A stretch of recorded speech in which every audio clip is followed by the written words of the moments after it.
Hello all, welcome to the next class based on the projectile motion. Previous class में मैंने आप लोगों को हॉरिजॉन्टल प्रोजेक्टाइल के कुछ डेरिवेशंस कराए थे। उस डेरिवेशन में अगर आप अच्छे से रिकॉल करेंगे तो मल्टीपल चीज़ें हम लोगों ने डिराइव की थी। वही सेम टू सेम चीज़ें अब हमें वापस डिराइव करनी है उस केस के लिए, जो कि बहुत ही कॉमन केस होता है प्रोजेक्टाइल का। जब भी एग्ज़ाम में अगर आपको सिर्फ इतना मेंशन किया जाता है कि a projectile is thrown, so that case happens to be this case because this is the general case that we always discuss. अगर वो वाला प्रोजेक्टाइल आएगा तो वो लिख के बताएगा कि मैं हॉरिजॉन्टल प्रोजेक्टाइल की बात कर रहा हूँ। बहुत बार बोर्ड्स की थियोरी में डेरिवेशन में बोला जाता है कि derive the range of a projectile, तो बहुत सारे स्टूडेंट वो हॉरिजॉन्टल प्रोजेक्टाइल को डिराइव कर देते हैं। ये चीज़ का ध्यान रखिएगा, ये आप मत करो, क्योंकि अगर प्रोजेक्टाइल बोला गया है तो वो प्रोजेक्टाइल डेफिनेटली स्पेशल केस है oblique projectile ka. Now how do we derive all those things, right? Try to recall what all things we have derived. We have derived, the first thing that we had derived in the previous class was the time of flight.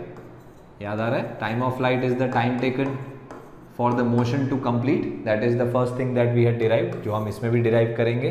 Second जो हमने derive किया था, उसके बाद अगर आप derivation दिमाग में फिक्स कर लोगे ना तो आपको सीक्वेंस अपने आप याद हो जाएगा। उसके बाद हम लोगों ने डिराइव किया था range of the projectile. Range is the horizontal distance covered by the projectile. उसके बाद हम लोगों ने डिराइव किया था velocity after time T. Velocity after time T याद आ रहा है? उसको वेक्टर फॉर्म में निकाला था, फिर मैग्नीट्यूड और डायरेक्शन दोनों चीज़ें निकाली थी, और एट द एंड जो हमने डिराइव किया था that was the equation of projectile. A very important thing, equation of projectile is an equation which involves the x-axis and the y-axis, does not involve time, यानी x displacement, यानी displacement in x direction involve होता है, displacement in y direction involve होता है, time का term नहीं होता। अगर आप याद करेंगे तो y आया था -gx² it was a downward facing parabola। तो ये चीज़ हमने डिराइव की थी। तो इन्हीं चीज़ों में प्लस एक आध चीज़ और होगी जो हम डिराइव करेंगे, क्योंकि ये अलग केस है, अलग टाइप का प्रोजेक्टाइल है।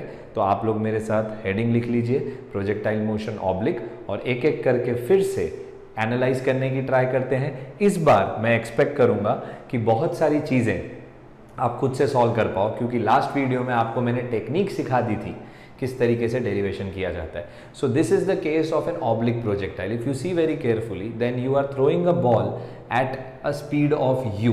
स्पीड कितनी रखी है हमने? u is the initial speed with which I am throwing the body, and the angle with the x axis is given to us, right? This is the x axis, this is the y axis.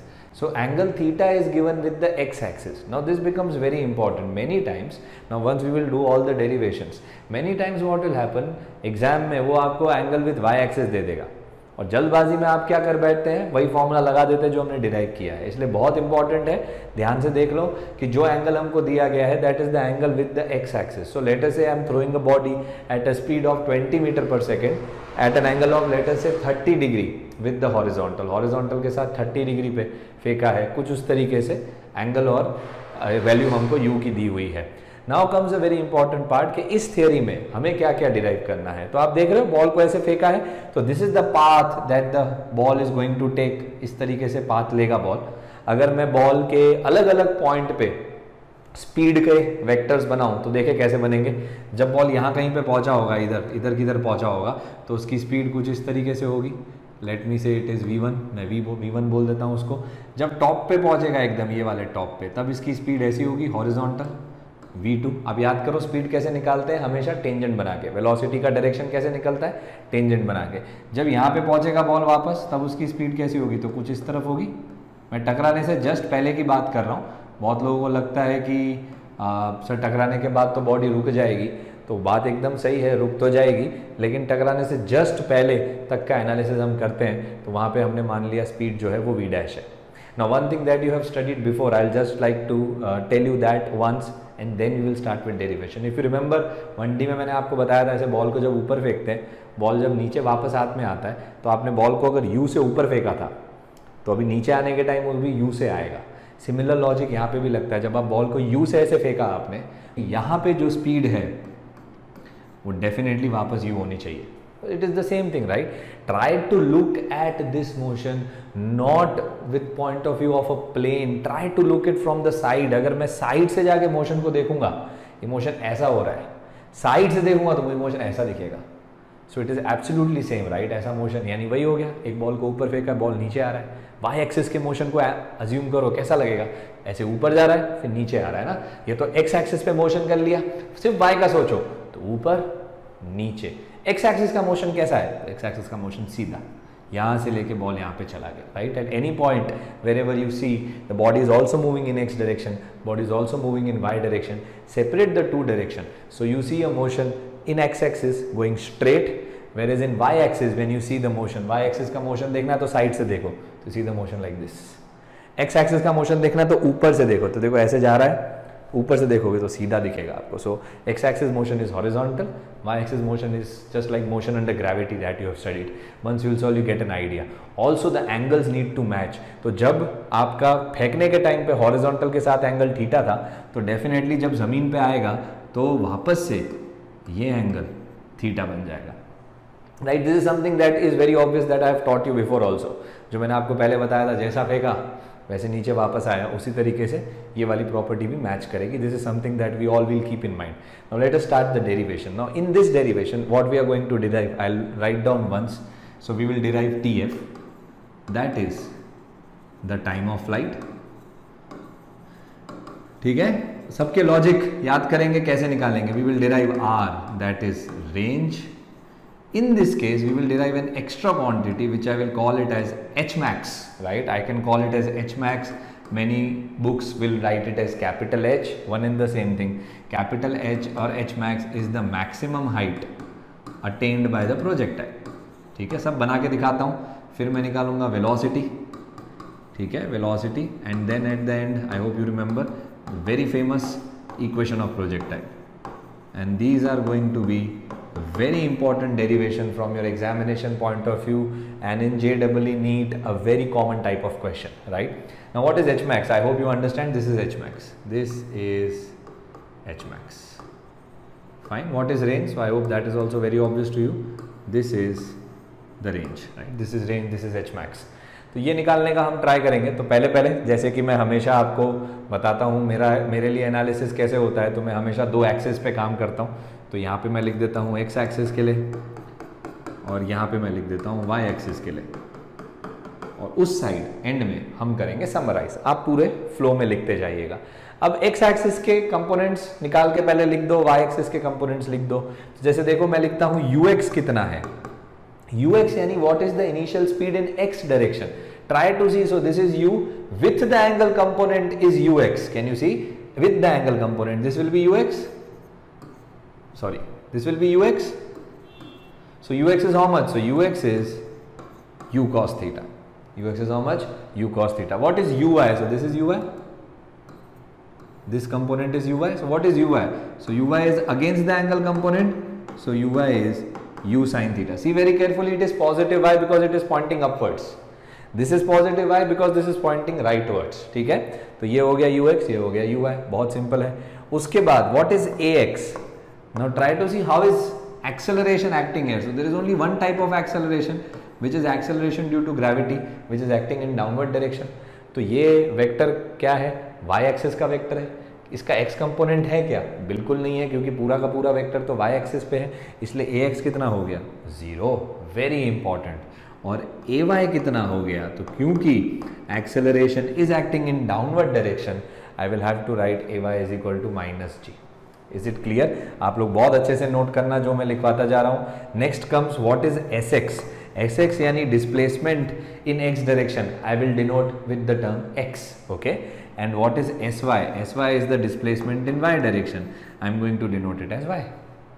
Am I clear? Because I am using Cartesian system, so I would rather write x and y for x displacement and y displacement. One thing that I can write looking at this data is that horizontal motion, right? The motion which is happening on the x axis is a uniform motion. समझ में आ रहा है? Uniform motion क्या मतलब है? Uniform motion का मतलब velocity remains constant. देखो एक्सेलरेशन कितना है? 0 है ना. इसका मतलब इस मोशन में क्या है? Velocity remains constant. Now this is a very important thing that I am going to use in future derivation, and I will also show it to you in the diagram. So this is uniform motion, and if you see here, acceleration is minus g, so it is a constant acceleration. So this motion which is happening on the y-axis is uniformly, it is uniformly accelerated. It is uniformly accelerated motion, यानी y axis पे जो motion हो रहा है वो uniformly accelerated motion है. चलो इन चीज़ों को एक बार मैं आपको ग्राफ पे दिखाने की ट्राई करता हूँ, ध्यान से देखना. जैसे देखो ये वेलोसिटी मैंने एक बनाई हुई है, अगर मैं इसकी x कंपोनेंट लूँ तो वो vx है, और vx जो है वो ux ही होगा. क्यों? क्योंकि हॉरिजॉन्टल डायरेक्शन में वेलोसिटी चेंज ही नहीं हो रही है. इसका y कंपोनेंट अलग बन जाएगा. देखो ये बना y कंपोनेंट, ये y कंपोनेंट होगा vy, ये uy के बराबर नहीं होगा. क्यों? क्योंकि y एक्सिस का जो मोशन है ना वो तो यूनिफॉर्मली एक्सेलरेटेड मोशन है. देखो यूनिफॉर्म मोशन का मतलब क्या होता है? वेलोसिटी रिमेन्स कांस्टेंट, यानी पूरे मोशन में आप जब भी x कंपोनेंट लोगे तो वेलोसिटी हमेशा क्या मिलने वाली है? आपको कांस्टेंट मिलने वाली है. लेकिन y एक्सिस पे velocity will change with time. Why? Because y axis का जो मोशन है it is not a uniform motion, it is uniformly accelerated motion. By that logic, if you see what is the velocity at the top, look very carefully what is the velocity at the top. So velocity at the top is completely horizontal, पूरी की पूरी horizontal है, यानी यही horizontal component है velocity का. खुद velocity horizontal है तो यानी component भी horizontal ही है. तो ये v2 is nothing but ux only, यानी हॉरिजॉन्टल जो है ना वो ux, यानी टॉप पे, जब बॉडी टॉप पे होती है तब उसकी स्पीड कितनी होती है? u cos theta. ये बहुत कॉमन टाइप का क्वेश्चन है, आपको पूछा जाता है जब बॉडी टॉप पे होती है. देखो मोशन ऐसे जा रहा है, ये प्रोजेक्टाइल फेंका आपने, तो बोले जब बॉडी टॉप पे होती है तब उसकी स्पीड कितनी होती है? तो बहुत लोग बोलते हैं 0. अगर स्पीड 0 होती है तो बॉडी ऐसे गिर जाती है. ऐसे नहीं गिर रही है, बॉडी आगे जा रही है. टॉप पे जो बॉडी की स्पीड होती है वो हॉरिजॉन्टल कंपोनेंट ही होता है. हमें पता है कि पूरे मोशन में x एक्सिस का कंपोनेंट यानी horizontal component of velocity is not changing, because x axis का जो मोशन है it is a purely uniform motion. यानी टॉप पे क्योंकि वेलोसिटी पूरी हॉरिजॉन्टल है, क्योंकि वेलोसिटी पूरी x एक्सिस की है, it is going to be equal to ux, and what is ux? We already know, u cos theta. Similarly here if you see, if I take the component of this velocity on the x axis, this component has also be ux. See y components are going to change. इसका जब मैं y component निकालूंगा तो वो भी uy होगा, लेकिन opposite direction का होगा, क्योंकि यहाँ पे स्पीड सेम हो जाती है, लेकिन उसको मैं लिखूंगा vy. ठीक है, जैसे मैंने यहाँ पे भी लिखा है vy. ठीक है, तो क्या होता है कि क्योंकि वर्टिकल मोशन में मैं कुछ कमेंट नहीं कर पाऊंगा ना, क्योंकि वर्टिकल मोशन कैसा है? एक्सेलरेटेड मोशन है. उसके लिए तो मुझे न्यूटन के वो 3 इक्वेशन लगाने पड़ेंगे वेलोसिटी निकालनी है तो. लेकिन एक्स एक्सिस का जो मोशन है ना उसमें ध्यान से देखो एक्सेलरेशन 0 है, तो मुझे तो पता है वो यूनिफॉर्म मोशन है. यानी कोई भी पॉइंट पे अगर आप मेरे को बोलोगे ये पूरे मोशन में अगर आपको बोला जाए कि कहीं पे भी हॉरिजॉन्टल कंपोनेंट ऑफ वेलोसिटी कितना होगा, तो हमेशा बोल देने का ux यानी u cos थीटा. उसका रीजन x एक्सिस पे there is no acceleration, no retardation, so the velocity component of x axis is going to remain constant, right? I will show it to you also when we derive, but this is something that you need to remember. And one very important thing that I have written, what is the velocity at the top of the projectile? See, top of the projectile is a very special case. First thing is that at the top velocity is completely horizontal. तो बहुत बार question आता है कि projectile में कहाँ पे speed velocity horizontal होती है, तो वो है टॉप. टॉप की एक और खासियत है, एक और तरीका है बोलने का. आप देखो जी कहाँ लगती है? नीचे. वेलोसिटी टॉप पे कहाँ लग रही है? हॉरिजॉन्टल. एंगल कितना हो गया? 90 डिग्री. ये भी एक बहुत कॉमन क्वेश्चन है कि प्रोजेक्टाइल में कौन से पॉइंट पे एक्सेलरेशन और वेलोसिटी एक दूसरे के परपेंडिकुलर होते हैं, तो वो है at the top, right? So at the top is a very important point. Remember the velocity at the top. Also remember that at the top velocity and acceleration of course are going to be perpendicular to each other. So now let us start our derivation one by one. If you see, the first thing that I will have to derive is the time of flight. So what I'll do is I'll try to write the logics that we are going to use on this side. So then we will apply derivation on this side. What should be the logic for time of flight? So now see, time of flight ends when the body reaches here. If the body reaches here, can you think what are the coordinates of the body? So the coordinates of body are going to be, can you see, r comma 0, because the point happens to be on the x axis. y axis पे तो point ही नहीं है, तो r comma 0. ठीक है. Top का coordinate कोई सोच सकता है कितना होगा? टॉप का कोऑर्डिनेट क्या होगा? तो टॉप का कोऑर्डिनेट होगा एक्स एक्सिस पे r/2। I hope you understand, ये आधा होगा और ये आधा होगा, तो ये r/2 और ये डिस्प्लेसमेंट कितना है h max। तो इसके कोऑर्डिनेट कुछ ऐसे लिख पाएंगे हम r/2 comma h max।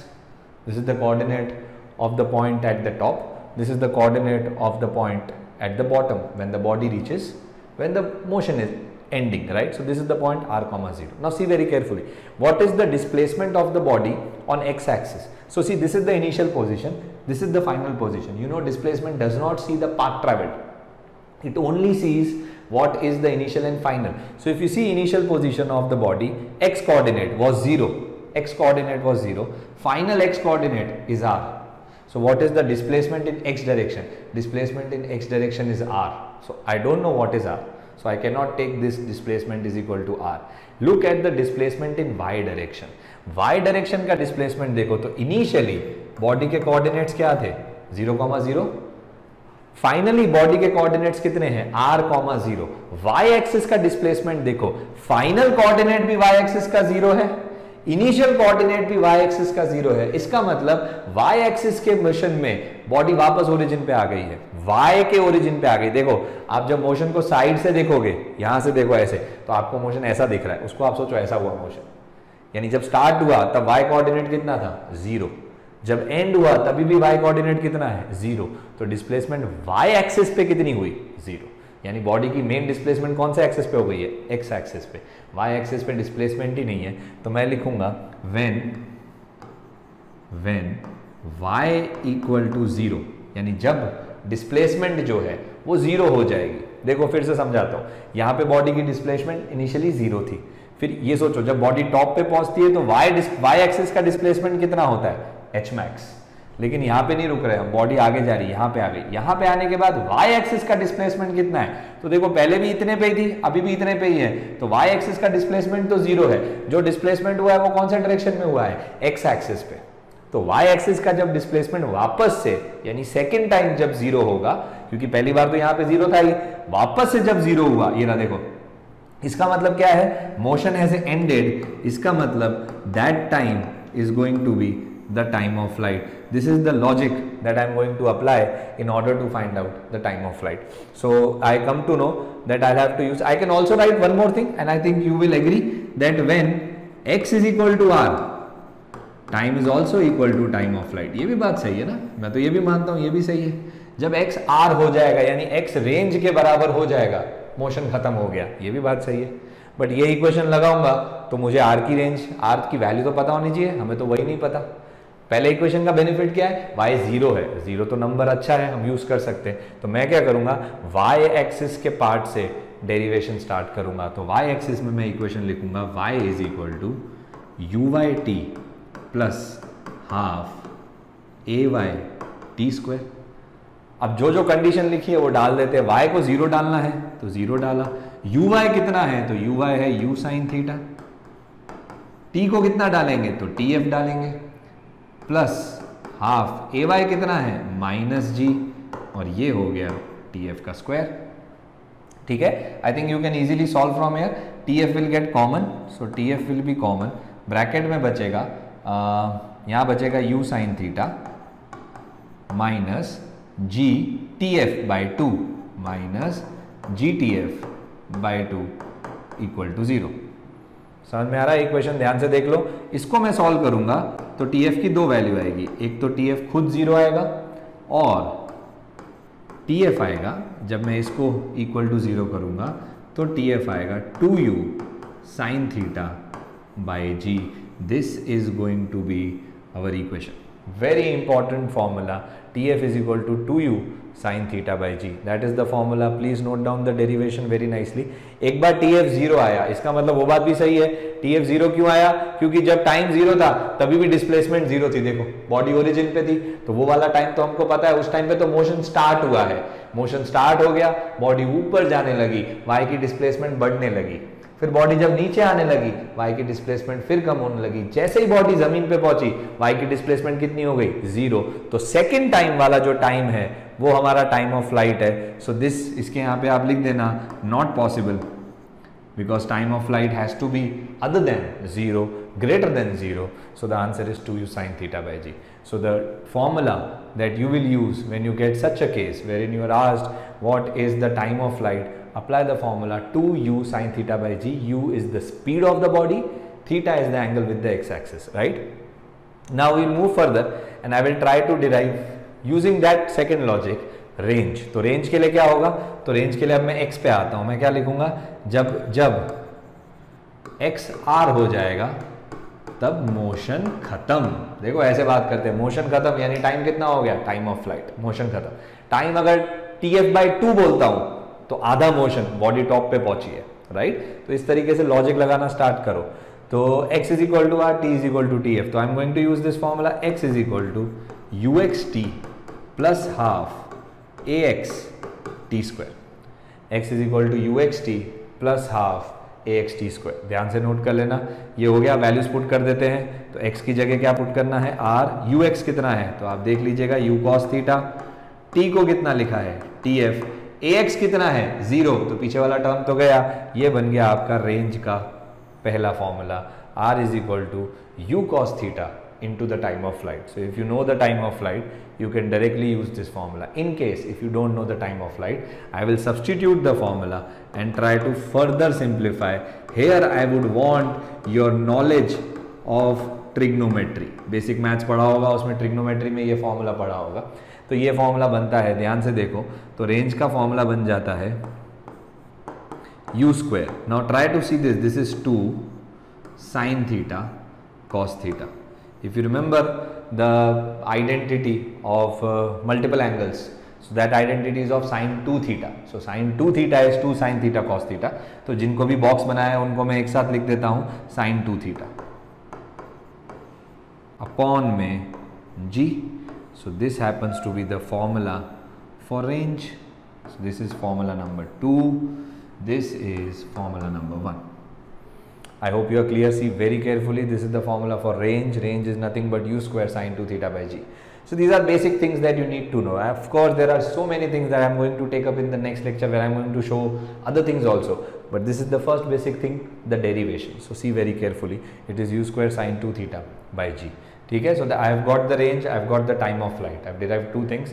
Next comes maximum height. I need to find out maximum height. Can you think what would be the logic to find out this maximum height? So you can see maximum height happens to be on the y coordinate. So I will write when, see very carefully, when t is equal to tf by 2, when t is equal to tf by 2, यानी जब time of flight का आधा time pass हुआ होगा. देखो time of flight में bodies यहाँ पे पहुंच चुकी होगी, तो आधे टाइम में कहाँ पहुंची होगी, यहाँ पे. तो यहाँ जब पहुंची होगी तब y डिस्प्लेसमेंट अगर मैं ले लूँ, कौन सा डिस्प्लेसमेंट ले लूँ, y, तो मुझे h max मिल जाएगा. तो मैं लिख दूंगा comma y is equal to h max. So this is going to be the logic using which I am going to derive the formula for h max. So you can see it involves y, so I'll have to use the derivation on the y-axis. So let us try to solve. I hope you have noted down everything because you will have to refer these things again and again. So I remember, but you have written in your notebook, so you can refer it from there because space unfortunately is not there on the board. Now what is the logic that I am going to use? I am going to use the logic that when t is equal to tf by 2, y is equal to h max. So again I am going to use this formula, y is equal to u by t plus half a by t square. ठीक है, तो y की जगह क्या डाल दूंगा मैं, h max. uy की जगह you know uy is u sin theta. t की जगह t is tf by 2. Look what is tf, 2u sin theta by g. तो tf by 2 कितना हो जाएगा, u sin theta by g. So यहाँ मैं डाल दूंगा u sin theta by g minus, क्योंकि प्लस लगा देता हूँ, हाफ a क्यों, minus g t f by 2 का होल स्क्वायर यानी t f by 2 u sin theta by g का होल स्क्वायर यानी u square sin square theta by g square. एक g कट जाएगा, क्या कॉमन निकलता है देख लो. तो दोनों में से कॉमन निकल जाएगा u square sin square theta by g. यहाँ पे बचेगा 1, यहाँ पे बचेगा half. 1 minus half is half. So from here I get the formula for h max which is equal to u square sine square theta by 2g. This is going to be the formula. H max is equal to u square sine square theta by 2g. This becomes the formula number 3. देखो ये logic याद रखना है यार कि मैंने कैसे logic लगाया, एच मैक्स कैसे निकालूंगा. बहुत लोग हैं बहुत अलग अलग लॉजिक से सोचते हैं. There are multiple ways in which you can derive the formula of H max. If you can think of something just message me, I will tell you whether that logic is correct or not. There is at least one logic that I can also apply to find out H max, but I am leaving it up to you. You think और क्या logic हो सकता है motion में आपको, और क्या चीज़ पता है टॉप पे हो रही है. मुझे एक चीज़ पता था कि टॉप पे जब बॉडी पहुंची तो टाइम ऑफ फ्लाइट का आधा हो चुका है, तो मैंने वो लॉजिक से एच मैक्स निकाल दिया. So again I will repeat, the first formula is time of flight 2u sin theta by G. Second formula is the formula for range u square sin 2 theta by G. Third formula is for H max u square sin square theta by 2g. So we have derived the three things. Next thing that I am going to derive is going to be the velocity after time t, right? So very simple. On the x side, first I will do vx is equal to ux plus axt. Very simple, right? Because you are deriving it after time t. तो vx, ax 0 है, ux कितना है, u cos theta. देखो ये चीज़ derivation के start से पहले मैंने आपको बता दी थी कि हॉरिजॉन्टल कंपोनेंट वेलोसिटी का चेंज ही नहीं होगा. It will always going to remain u cos theta, right. यानी whatever it was initially is going to remain the same because horizontal motion is uniform motion. What about Vy? So Vy is going to be Uy plus Ayt. So how do I find Vy? So what is Uy? So Uy is u sin theta. Ay is minus g. So it is minus gt. So this is the formula for velocity after time t. So this is the x component of velocity. This is the y component of velocity. So what is the velocity after time t? So if I want to write velocity after time t, I will write it as vx I cap plus vy j cap. अभी बहुत difficult है, ठीक है. आप थोड़ा practice करोगे ना, numerical solve करोगे थोड़े, तो आपको ये फॉर्मूला भी याद हो जाएगा कि फॉर्मूला कुछ ऐसा दिखता है u sin theta minus ji T into J cap. This is going to be the formula number 6. It is the vector form of velocity, right? It is the vector form of velocity. What is going to be the magnitude and direction? We can calculate it from here. I hope you know. मैं पूरा solve नहीं करता हूँ, आप पे छोड़ देता हूँ. Magnitude will be on solving this u cos theta का whole square plus u sin theta minus जी टी का होल स्क्वायर. इसको पूरे को सॉल्व करेंगे तो हमको मैग्नीट्यूड मिल जाएगा. आप एक चीज़ सोचो, मैं आपको ये पूरा सॉल्व इसलिए नहीं करवा रहा हूँ क्योंकि मैं कभी चाहता ही नहीं हूँ कि आप ये फॉर्मूला याद रखो. मैं क्या चाहता हूँ, आप नंबर 6 फॉर्मूला याद रखो. क्योंकि क्या होगा, अगर आपको ये याद है ना, तो आप यहाँ पे वैल्यूज पुट कर देना पहले, और पहले इसको सॉल्व कर देना. सॉल्व कर दोगे तो यहाँ पे नंबर्स आ जाएंगे, नंबर्स आ जाएंगे, फिर मैग्नीट्यूड निकाल देना. जैसे सॉल्व करने पर आ गया 3i cap plus 4j cap. फिर ये सब क्यों याद रखना है, 3i cap plus 4j cap का मैग्नीट्यूड निकाल दो, root of 3 square plus 4 square, वहाँ से आंसर मिल जाएगा. नहीं तो अभी again I am leaving for you, right. You are suppose to solve and get the final answer. What will happen on solving this, because see I can see one thing that यहाँ पे cos square बनेगा, इधर sine square बनेगा, वो 1 बनेगा. तो उसको simplify करके रूट के अंदर क्या बचता है वो आप निकाल के लिख देना, क्योंकि जब भी आपको डेरिवेशन पूछा जाएगा तो आपसे एक्सपेक्ट किया जाएगा कि आप फाइनल आंसर दो. How do you find out angle with x axis? So at any moment they ask you angle with x axis, so it is tan alpha. Angle with x axis is always given by vy by vx. Remember, I have taught you, whenever you want angle with x axis, that angle has to be taken in the denominator, x component, right? So it can be written as u sin theta minus gt upon u cos theta. So this is nothing but where, what is alpha? So alpha is the angle with, अच्छे से note कर लेना, it is the angle with x axis. Right. I can give you an example. कौन से angle की बात कर रहा हूँ, I hope you understand. See for example, this is the case, right. This is the case. कहाँ गया, yes, see this is alpha, this is alpha. ये जो वेलोसिटी बनी वेक्टर, उसका एक्स एक्सिस के साथ का angle, that this is alpha, this is beta, right. This is beta. So beta is angle with Y axis. So I will not solve it. I would expect you to know how do you find out angle with Y axis. Angle with Y axis can be simply written as tan beta equal to vx by vy, है ना. यानी u cos theta by u sin theta minus gt. Many of you could also look at the formula and see at the diagram and see कि sir alpha plus beta equal to 90 degree. So if I find out alpha, I can also calculate beta using beta is equal to 90 minus alpha. Absolutely correct. Same thing. वही होगा, यहाँ से भी वही answer आएगा, कोई फर्क नहीं पड़ेगा. So this is how you find out. This is the vector form. Please remember. I would expect you to remember this. क्योंकि देखो अगर ये याद हो गया ना तो ये दोनों तो ऑटोमेटिकली याद हो जाएंगे, याद करने की जरूरत ही नहीं पड़ेगी. ये याद कर लो. U cos theta I cap plus u sin theta minus gt j cap. You can see x component does not have t. What does it mean? Velocity in x component is constant. Y component does have t. So velocity in y direction is not constant. It changes. And if you see very carefully, what happens to the y component velocity, I can show you. If you see very carefully, y component velocity initially was this much. यहाँ देखो zero हो गई क्योंकि पूरी velocity कैसी है, horizontal, यानी ऊपर जाने के टाइम जो है y की कंपोनेंट कम होता जाता है, टॉप पे पहुंचता है, टॉप पे, ये टॉप वाला पॉइंट की देखो एक और खासियत बताता हूँ. What is the y component of velocity? Zero.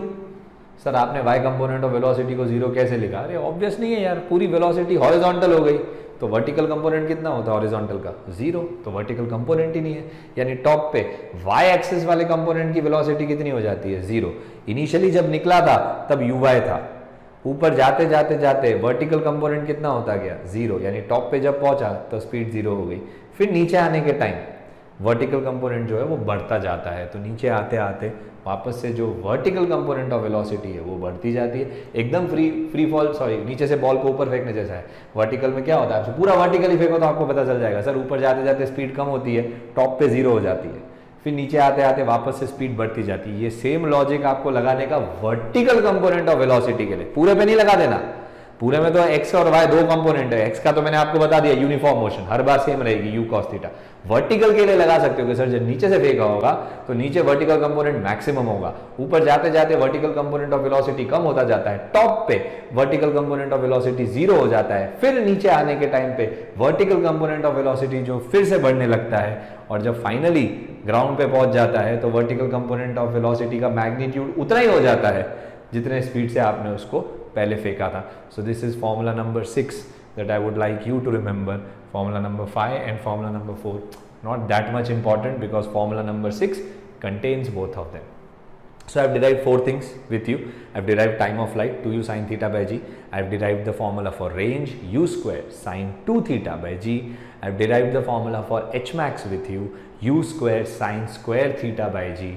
And last, I have derived with you the formula for velocity after time t. It is u cos theta I cap plus u sin theta minus gt j cap. So I have already derived 4 things with you. Now comes the last thing that I am going to derive.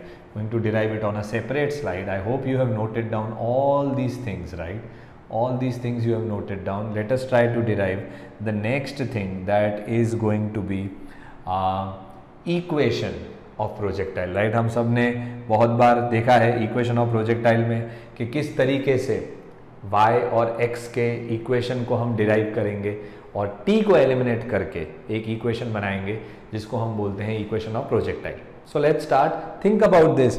What will be the equation in x axis, what will be the equation in y axis? If you are able to write these two things, you will be able to derive the equation of projectile. So please write down the heading with me that we are going to derive the equation of projectile. Of course you will continue in this theory only. ये पूरी theory को एक ही कर दो आप. Equation of projectile में क्या आएगा, तो पहले आप y के इक्वेशन को लिखने की ट्राई करो. तो y होता है uy, सॉरी मिस्टेक, x से स्टार्ट करेंगे. x होगा uxt plus half axt square और y होगा uyt plus half ayt square. क्या करना है, x वालों को अलग y वालों को अलग, और वैल्यूज पुट कर दो. ठीक है, वैल्यू मतलब अब x को r मत डालो क्योंकि r का मतलब तो क्या है, मोशन खत्म हो गया. मैं तो कोई भी पॉइंट पे बात कर रहा हूँ. ध्यान से देखो, मैं आपको पहले डायग्राम बना के ये समझा दूं मैं क्या कहने की ट्राई कर रहा हूँ. जैसे सपोज करो ये हमने बनाया था x एक्सिस और y एक्सिस. ठीक है, थोड़ा रफ डायग्राम बना रहा हूँ फिर भी समझने के लिए ठीक रहेगा. सपोज करो कोई पॉइंट के बाद बॉडी कोई एक पॉइंट पे ऐसी जगह पे पहुंच गई है, यहाँ पे कहीं पे पहुंच गई है, सॉरी यहाँ पे कहीं पे पहुंच गई है, अरे इधर. ठीक है, तो यहाँ पहुंच गई है तो इसका ये वाला कंपोनेंट क्या होगा, तो ये कंपोनेंट होगा इसका x. ये वाला कंपोनेंट कितना होगा इसका, तो ये वाला कंपोनेंट जो होगा वो होगा y। ये डिस्प्लेसमेंट, इस बॉडी की डिस्प्लेसमेंट कितनी हो गई x डायरेक्शन में, तो x। y डायरेक्शन में डिस्प्लेसमेंट कितनी हो गई, y। स्पेशल केसेस अलग है, देखो ये एक स्पेशल केस है, यहाँ पे क्या होता है, x होता है r/2, y होता है h max, है ना। ये स्पेशल केस है, यहाँ पे x कितना होता है r, y कितना होता है 0। हमें उसकी बात नहीं कर रहा, वो स्पेशल केस तो ट्रू ही होते, मैं तो जनरल पॉइंट की बात कर रहा हूँ। जनरल पॉइंट मैंने ले लिया a पे x डिस्प्लेसमेंट x है, y डिस्प्लेसमेंट y है, तो इक्वेशन लिखने की ट्राई करते हैं। ux क्या होगा, u cos थीटा, और टाइम कितना है तो t, ax कितना है 0, तो ये बन जाएगी इक्वेशन हमारा। फिर यहाँ पे डालता हूँ तो y कितना होगा, तो u sin theta t plus half ay कितना है माइनस जी टी स्क्वायर, ये बन गया इक्वेशन नंबर 2। अब दोनों इक्वेशन में से t को एलिमिनेट करना है, तो बहुत सिंपल है, फर्स्ट इक्वेशन से t निकाल लो, t कितना हो जाएगा x upon u cos theta, second equation में डाल दो। तो मैं लिख देता हूँ सब्सटीट्यूट t फ्रॉम 1 into 2, तो देखो y ऐसा बनेगा, y is equal to u sine theta into T है x upon u cos theta minus half g T square, तो टी स्क्वायर हो जाएगा x square upon u square cos square theta.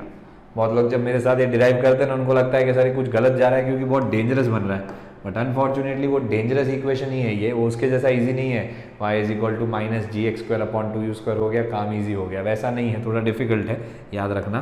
तो ये बनेगा y is equal to X sine upon cos कितना होता है tan theta minus G X square upon 2u square cos square theta. This is a very very important, say equation number 7.